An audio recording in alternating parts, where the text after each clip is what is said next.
कैसे हैं? तो आज हम लोग जो है ये कई वीडियो में क्वेश्चन नंबर 6 और क्वेश्चन नंबर 7 6.2 का क्वेश्चन नंबर 6 और क्वेश्चन नंबर 7 जो है एक ही वीडियो में देखेंगे। तो सबसे पहले क्वेश्चन नंबर 6 देखते हैं। हम लोग दिया है कि यदि बिंदु 1 2 4 y x 6 3 5 इसी क्रम में लेने पर एक समांतर चतुर्भुज के शीर्ष है तो x और y का मान ज्ञात कीजिए, यह कह रहा है। तो हम लोग जानते हैं कि समांतर चतुर्भुज के विकर्ण एक दूसरे को क्या करते हैं, समद्विभाजित करते हैं। क्या करते हैं? समद्विभाजित करते हैं। तो सबसे पहले एक हम लोग क्या करना है, समानांतर चतुर्भुज बनाना है। ठीक, समानांतर चतुर्भुज बनाना है। ये हो गया ए बी सी और डी।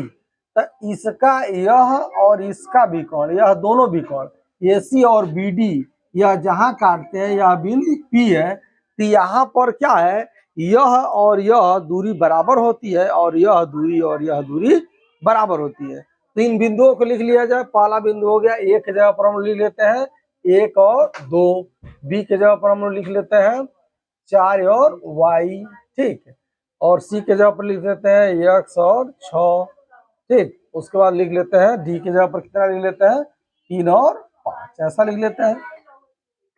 तो अगर जो हम लोग क्या करते हैं, अब इसका मान निकालना है, यहाँ पर x का मान निकालना है।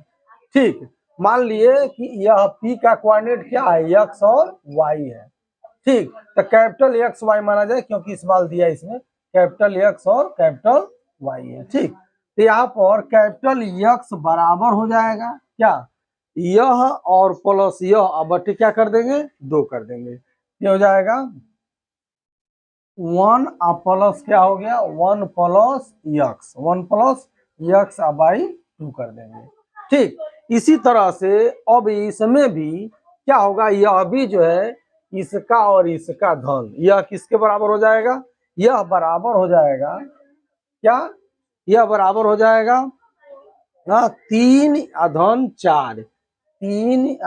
4 बटे 2 कर लिया जाए। इसको लिखने की जरूरत नहीं है, इसको हटा दिया जाए। ठीक, इतना हम लोग कर सकते हैं। यानी इसका भुजों का योग इसके भुजों के योग के लगभग बराबर हो जाएगा। तो दोनों तरफ है 2 है तो हटा दिया जाए। हाँ, ये हो जाएगा x प्लस 1 बराबर, ये हो जाएगा 4 3 7 हो गया। और ये इधर चला जाएगा तो x बराबर कितना हो जाएगा 7 और 1 बराबर 6। तो x का मान हम लोगों को पास कितना प्राप्त हो गया, 6 मिल गया। ठीक, इसी प्रकार हम लोग अब क्या करेंगे, y जोड़ेंगे। तो 2 आधन 6 क्या हो जाएगा, 2 आधन 6 बटे 2 हो गया और यह बराबर हो जाएगा 5 आधन y। क्या हो जाएगा 5 आधन y बटे 2 से 2 हट गया, यह क्या हो गया 6 2 8 हो गया और ये हो जाएगा 5 आधन y। ठीक, तो अब हम लोग क्या करेंगे, यह 8 आए 5 आएगा, 8 में से घट जाएगा तो y बराबर कितना हो जाएगा, हम लोग लिख सकते हैं 8 ऋण 5। ठीक, इधर गया माइनस हो जाएगा तो y बराबर कितना प्राप्त हो गया 8 में से 5 गया 3। ठीक, तो x बराबर हम लोगों को 6 और y बराबर क्या मिल गया 3। तो इस प्रकार हम लोगों के पास जो है इस x का वैल्यू 6 मिल गया है और y का वैल्यू क्या मिल गया है 3 मिल गया है। इस प्रकार यह प्रश्न जो है सॉल्व हो जाता। अब हम लोग क्वेश्चन नंबर 7 देखते।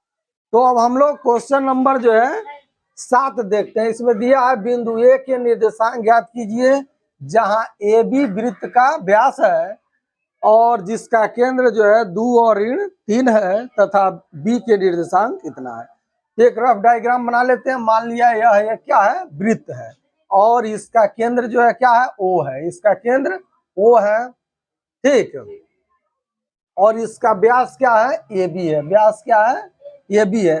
तो अब बिंदु ए के निर्देशांक हम लोगों को क्या करना है, ज्ञात करना है और बी का निर्देशांक हम लोगों के पास दिया हुआ है 1 और 4। ठीक, उसके बाद हम लोग केंद्र का भी निर्देशांक जानते हैं। इस केंद्र का निर्देशांक कितना है, 2 है और ऋण 3 है, यह है। अब हम लोगों को इसका ज्ञात करना है, ए का तो मान लेते हैं x और y है। बिंदु ए का निर्देशांक कितना है, एक्स और वाई है। तो माना बिंदु ए के निर्देशांक निर्देशांक कितना है, निर्देशांक एक्स वाई है, ठीक, कितना है। तो अब हम लोग जानते हैं, पढ़े हैं कि कोई भी रेखाखंड है तो उसके मध्य बिंदु का निर्देशांक क्या होता है। जैसे मान लीजिए अगर जो यह जो है क्या है, एक रेखाखंड है ए है और यह बी है, इसका मध्य बिंदु पी है, इसका निर्देशांक क्या होता है। मान लीजिए एक्स है वाई है, तो क्या होता है, अगर जो यह x1 y1 है, यह क्या है x2 y2 है, तो हम लोग जानते हैं x बराबर क्या होता है, x बराबर होता है x1 प्लस x2/2 होता है, और y बराबर क्या होता है y1 प्लस y2/2 होता है। ऐसा होता है, ये फार्मूला हम लोग जानते हैं। तो इसी प्रकार इसमें भी लगाएंगे, इसका मध्य बिंदु यह है, हा? और यह एक बिंदु है और एक बिंदु यह है। तो इसी तरह से हम लोग लगाएंगे तो यह हो जाएगा क्या, यह हो जाएगा x प्लस क्या हो जाएगा 1, x प्लस 1, अब बटे क्या कर देंगे 2, और यह किसके बराबर हो जाएगा 2 के बराबर हो जाएगा। इसका गुणा इसमें हो जाएगा तो क्या हो जाएगा x प्लस 1 बराबर 2 दूनी 4 हो गया। तो x बराबर कितना हो गया, इधर धन में इधर जाएगा तो ऋण में हो जाएगा, तो 4 ऋण 1, x बराबर कितना हो गया 3।